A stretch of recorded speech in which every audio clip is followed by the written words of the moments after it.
Today's story is ZOG. Madam Dragon ran a school many moons ago. She taught young dragons all the things that dragons need to know.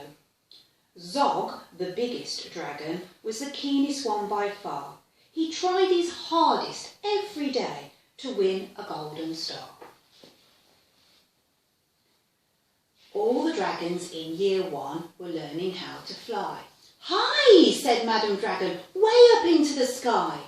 Now that you've been shown, you can practice on your own, and you'll all be expert flyers by the time you're fully grown." ZOG went off to practice, flying fast and free. He soared and swooped and looped the loop, and then he crashed into a tree. Oh dear. Just then, a little girl came by. "Oh, please don't cry," she said. "Perhaps you'd like a nice sticky plaster for your head."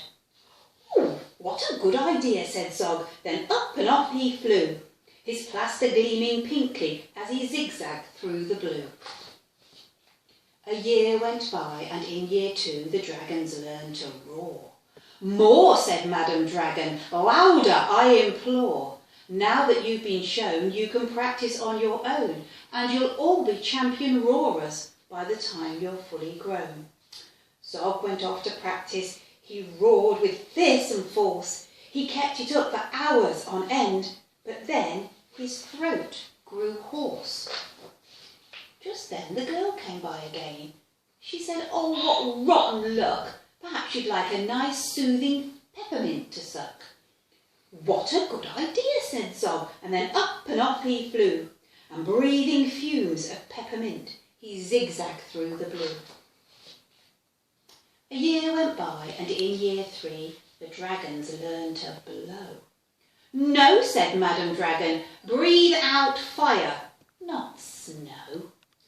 Now that you've been shown, you can practice on your own, and you'll all be breathing bonfires by the time you're fully grown."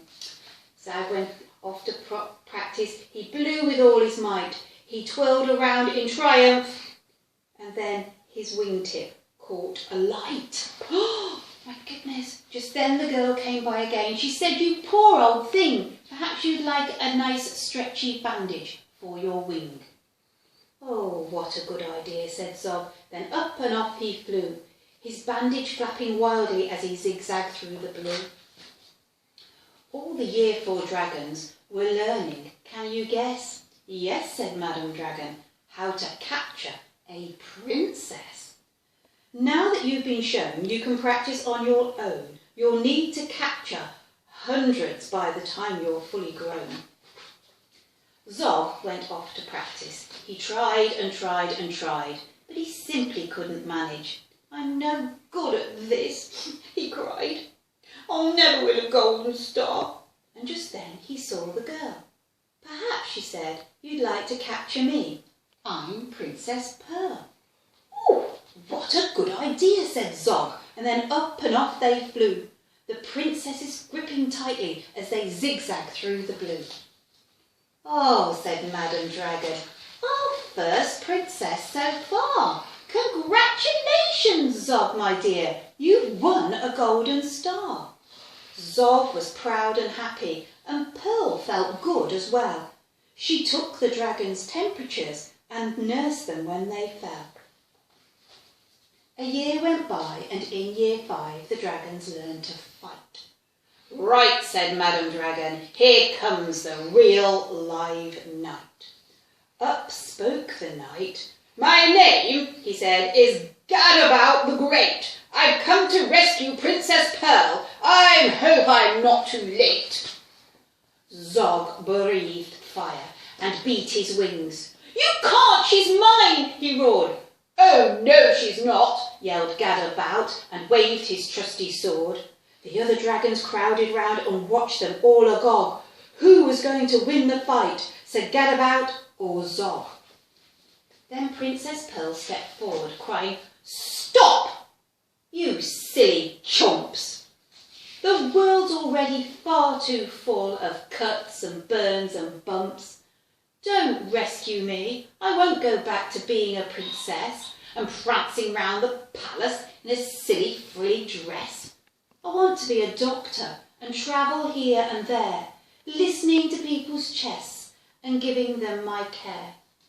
"Me too," exclaimed the knight, and took his helmet off his head. "I'd rather wear a nice twisty stethoscope," he said.